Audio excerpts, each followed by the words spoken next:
welcome back to another video, and today I'm going to show you guys how to install a quick kill switch. So we got to build a part up. These are the parts that we have a couple pieces, so we have to connect them up, and then we got to put it on the car. So I'm going to show you guys how to build it up.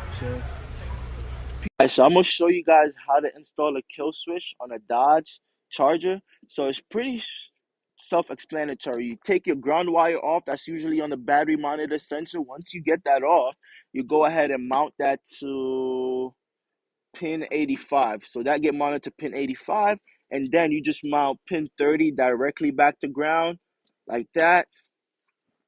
They send you these brackets, by the way, so you put the bracket on pin 30, and then you just mount it to ground. And then you take your B plus that they send you as well, you mount it on the side of the battery on the positive side. You go ahead and put that on pin 86 like that, connect it up.